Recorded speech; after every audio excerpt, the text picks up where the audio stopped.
Most of you are probably already aware of this, but this actually kicked off the DC AMU. Now, I've spoken positively about the DC AU many, many times, and I actually hope to cover some of it in the future over on the Streaminations feature. But for this, the DC AMU, from what I understand as of this recording, has actually stopped. That is to say, it's concluded with the movie I'm not going to mention for fear of spoilers, but the point being it's done. Interesting to think about, that they actually managed to find a conclusory point. I wonder if they're going to do anything in the future with this concept, because, well, I've said this before, and I'll say this a million times again, DC does best when it's in animated format. My opinion. Between the DC AU, the Young Justice series, and this. Now, all that being said, I don't want to praise this movie too much, because... well, this movie relies just a little bit too much on superhero logic, where you're not really supposed to think about the powers the guys have, just kind of go with things, and then a lot of times things just kind of happen. But let's talk about the film proper. Barry, naturally, never actually lets go of the loss of his mother. Why would he? This is actually a good parallel between him and Bruce. Bruce, years and years and years and years and years and years later, even in the Batman Beyond series, if we're counting that, has never actually gotten over the death of his parents. On the one hand, you could say, well, yeah, why would they? And there's a truth to that. But my point is, well, they haven't gotten over it to a degree that is, frankly, unhealthy, and, of course, leads to the events of this film. You know, I do have to say, a speedster, a really good speedster, one who can move faster than time, is probably the single most OP guy ever. Like, I don't think it gets much more overpowered than that, at least as long as you're prepped and warned. Like, as long as you are actively engaged, the other side has no chance. So it actually kind of weirds me out that anybody ever manages to do anything to the Flash. This actually leads me to a thought. I mentioned in my notes, and the thing that reminded me of this point is, reminds me of the DCAU. You know one of the things I actually liked about the DCAU? It powered everyone down. Now, don't mistake me, it's nice to be super-powered every now and again, and, you know, Superman being the absolute ridiculous super heavy is kind of neat, but if I'm being honest, that does break believability after a certain point. When you make someone so good and so powerful, it starts to get a little bit silly at times, right? So, if the Flash really is that fast, why are any of these conflicts even a problem? I mean, God's sakes, he runs faster than his previous self, going through time while injured, which I actually don't even want to think about that, so let's just move on. This also leads to Zoom, a.k.a. Reverse Flash, a.k.a. Professor Chaos. Wait, that's the wrong character. He kind of acts that way, though, doesn't he? I will destroy the people who have stomp. Stomp. Stomp. One of the reasons I've always liked Captain Chaos, other than the fact that Butters is awesome, is the fact that he's such a good parody of dumb villains. I'm sorry, I've never liked Reverse Flash, never. I've been told there's like one story where he's decent in. I don't recall it off the top of my head. Please forgive me. But I just look at this like, okay, sure. So we see their varying methods on how they deal with the bombs, and everything's cool. And then Barry wakes up. Now what happens immediately is good exposition. World's on the verge of Armageddon. He talks about the elongated kid as opposed to the elongated man. The cold museum, which is kind of strange. And, of course, he has no powers, and his ring is missing, even though he actually still has it on him somehow. So that's... all of that is good and quick exposition to get across the idea that things have changed. Cool, I'm with it. However, Barry's apparently a moron. I actually wrote down 4 separate instances. I had a thing saying Barry is an idiot who is a... Barry's a seasoned hero by this point, right? He has been the Flash for a while. He has his own rogues gallery. He takes forever to pick up on things. And I wrote down, like, I put a star next to that each time another iteration happened. Yeah. This course leads immediately to another good bit of good exposition. Wayne, and I'm going to be calling him that, by the way, Wayne beating the crap out of Yo-Yo and nearly murdering her. I suppose it could be killing, since she was kind of trying to kill him too, but Either way, the relevant point here is that Wayne is searching for the Joker, because of course he is. This then leads to terrible exposition. Can we all take a moment, by the way, to appreciate that Michael B. Jordan is absolutely wasted in his role? Oh, don't mistake me, Cyborg's cool. You know, he's one of the better of that particular arc, but, like, why would you give an amazing actor like Michael Jordan, Michael B., you know what I mean, this kind of a role?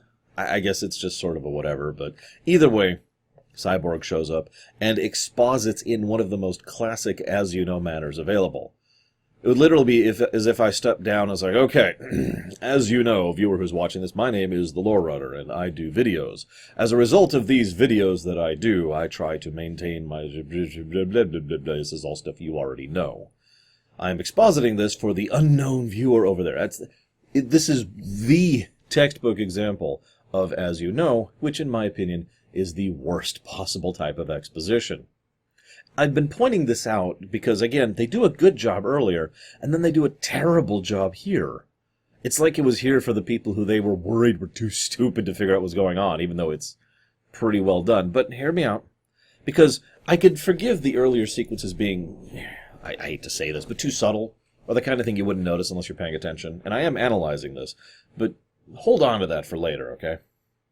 So, they said they have to find the best tactician in the world in order to be able to have a chance against the forces of the Atlanteans and the, Hippolytans? I actually don't remember what they call them in this. You know, the Amazonians. The Amazonians and the Atlanteans.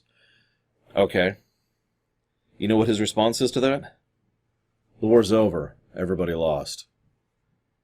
What's really funny about that is he is absolutely right. The greatest tactician in the world looked at the situation and says, nope. And he is correct. The only reason he bothers with any of this is because of the fact that he thinks it can be undone. Because he has looked at the current scenario many times, and he has determined it is unsalvable. And he is right.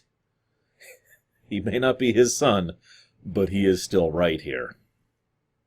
So, this then leads to... there's this really weird section where Barry's trying to get to Gotham to connect with bats, because of course he is. This is one of those other things where he's stupid. But anyway, so he's trying to find Bruce, and he's driving in. You notice there's tons and tons of people entering Gotham, and like one car leaves. Why? I have to admit, that just made me pause, like, wait a second, because that's a very obvious visual, very clearly and intentionally done. Is Gotham the only safe city? Is that the implication? And yet, despite that, the Joker is still out and about and active, doing whatever it is she's doing right now. I don't know, just food for thought. Anyways, so this then cuts to Diana, who murders Steve Trevor. Ha ha. Also, some interesting choices. If I could just jump down the list here really quick. We've got Steve Blum as Lex Luthor in what is effectively a cameo. Cary Elwes plays Arthur, that is to say, Aquaman. Actually does a really good job of it, too.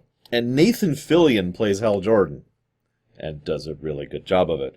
I have to admit, if I had to pick someone to play Hal Jordan after Ryan Reynolds, it would probably go ahead and be Nathan Fillion. And I know what you're thinking. Wait, what? You actually want Ryan Reynolds to play Hal Jordan? I mean, I think he would do a good job of it if the script wasn't... But anyways, look, I didn't like the film. I know some people did. I am not one of those people. Sorry. Moving on.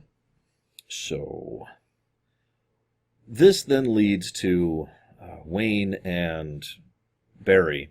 They have their exposition. By the way, Wayne breaks one of his fingers, threatens to break the other one.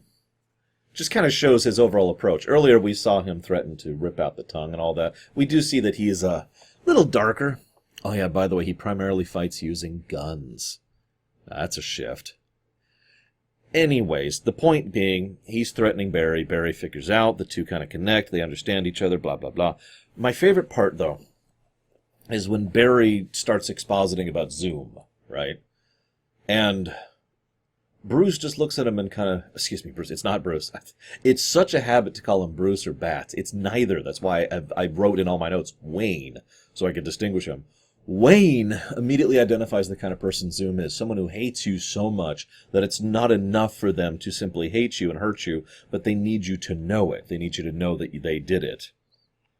While he wanders over and looks at a bunch of calling cards on a wall. That's nice. That's a nice little section.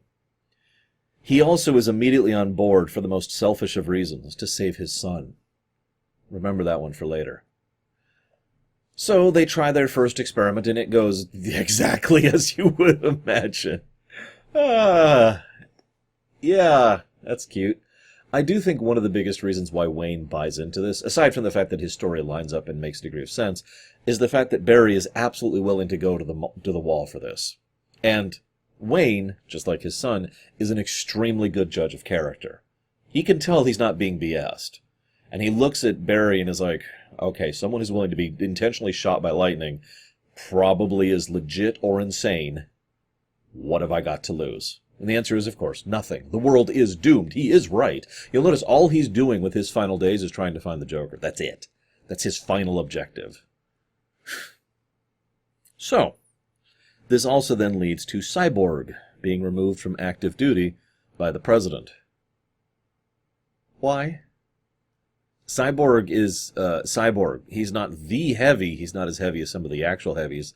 But he's still like a upper medium, for God's sakes. Don't you want him involved in this? Okay, whatever. This then leads to what I actually think is the best sequence of scenes in the entire film. First, we see Soups' pod landing in the middle of the city. We see Diana and Arthur having an affair. We see Mira go after Diana, and Diana... Well, actually, we don't see the fight, which is actually good. What we see is the aftermath of the fight, and Diana puts on the Atlantean crown and lifts up Mira's head.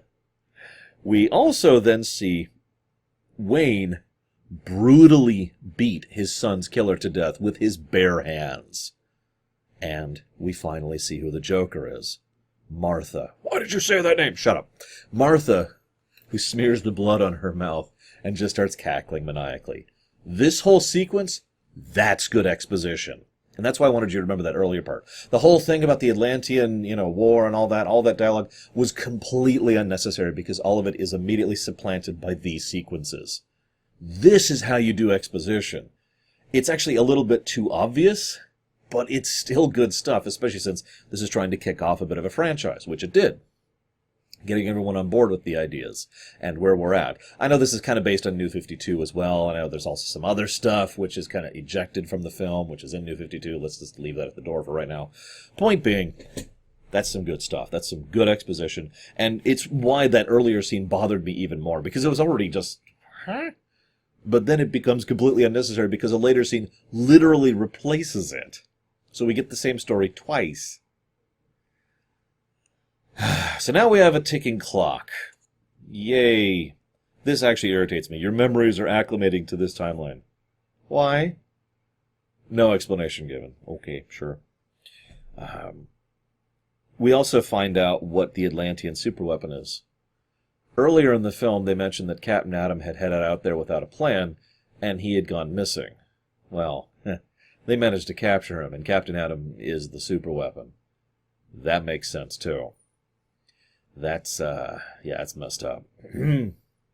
So he vibrates the colors on his suit. How? And this also leads to a bit of the motif that we mentioned earlier. He's not fast enough. He couldn't save his mother, couldn't save anyone or anything, because he simply wasn't fast enough.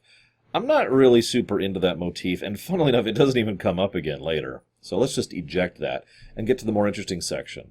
They break into a government facility to rescue Soups. Now,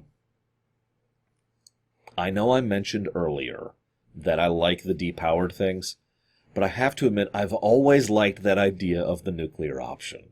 That's what I call it. It's something I refer to. It's actually a gaming term. It's when everything else has failed, and you've used your regular abilities, and you're low on MP, and you're low on whatever, and you throw out the one thing that you can only do once every 10 minutes in an MMO, or once per game in like a single-player RPG. It's this one mega super nuke that you pull out when everything else has failed, and it's like, okay, it's time to get absolutely serious. That's the nuclear option. In Pokemon, you have that one guy who you don't actually use in your main team, because you're leveling your main team, but you have that one Pokemon in the back row who's just waiting to come up and absolutely wreck face if needed, right?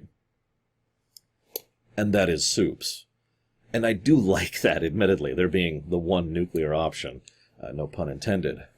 I suppose over on Marvel, that would probably most strongly qualify as someone like the Hulk, or something similar, right? The Planet Cracker, the World Breaker. So they go to find Soups. He is emaciated and being held under red sun. I wonder how many people had to die for them to figure out exactly what weakened him like that.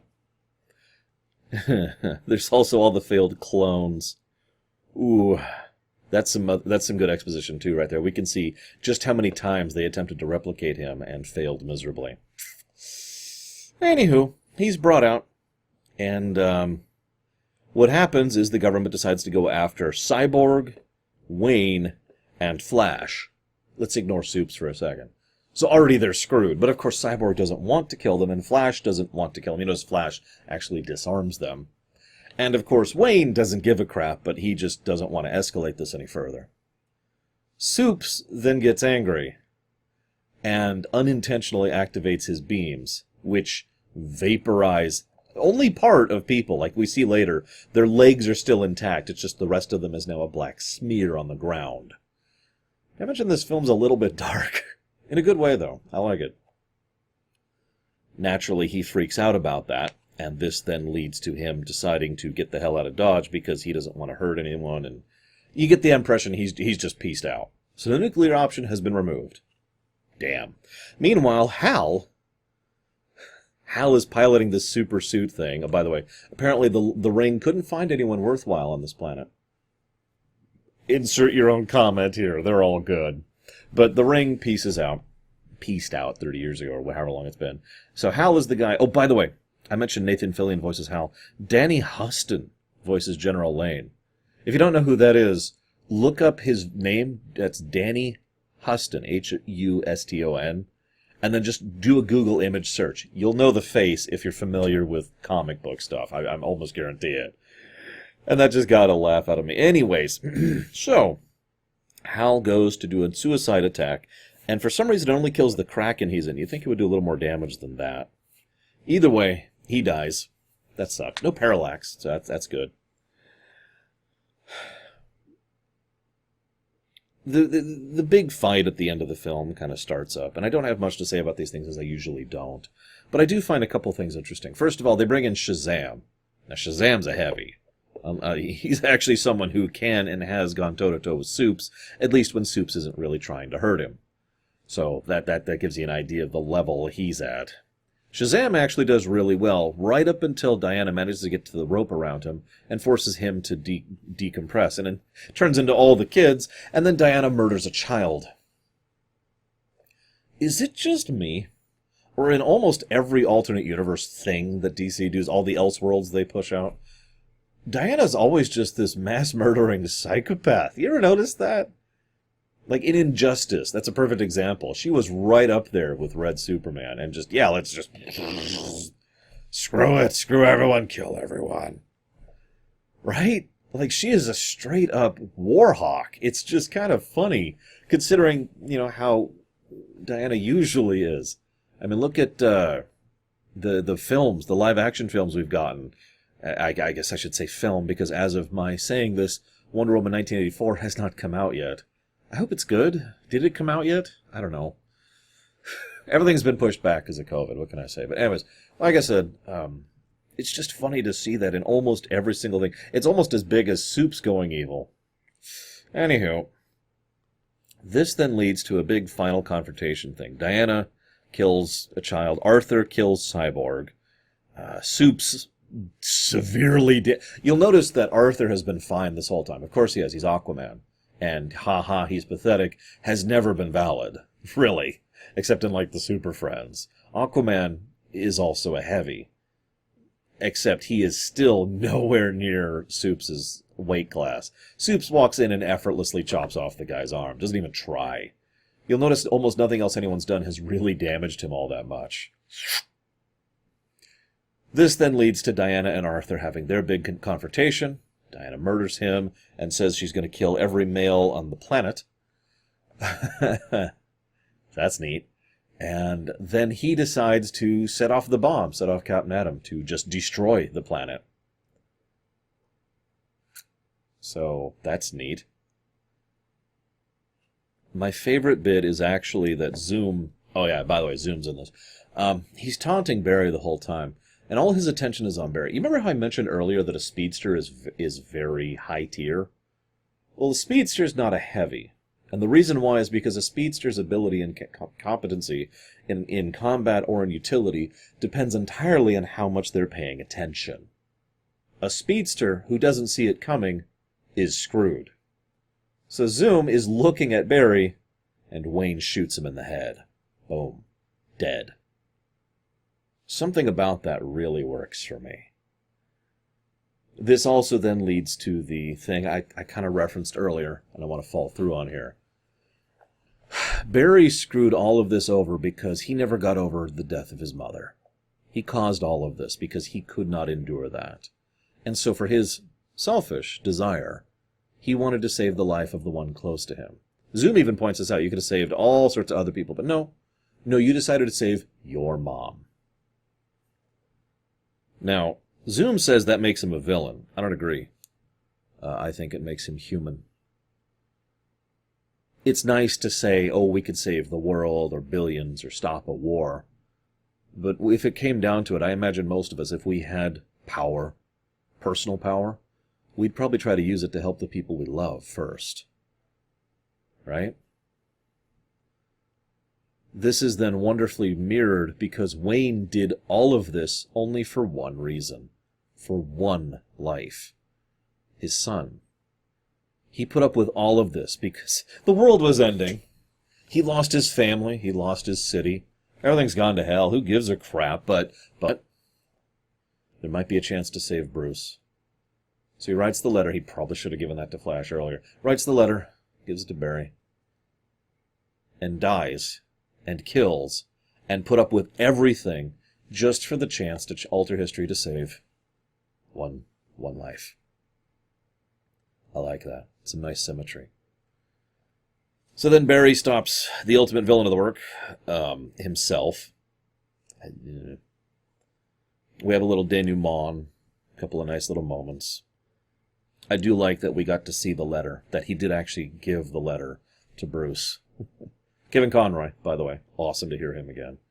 And I tried to read the letter. Unfortunately, all I saw was "We fight for what we lost," which is written at the end.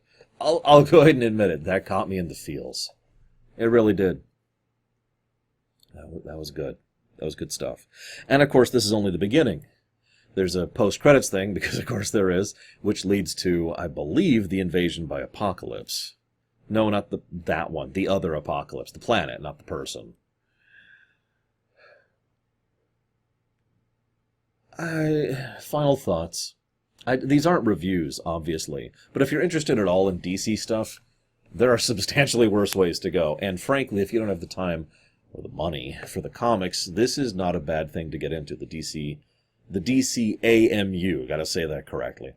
I would still probably recommend the DC AU over this, but I will also admit getting a hold of the entire DC AU and knowing which order in order to watch it in, well, that involves some investment. If you just want to sit down and enjoy some DC superheroes, you could do a lot worse than this. Hope you've enjoyed my thoughts, guys. See you next time.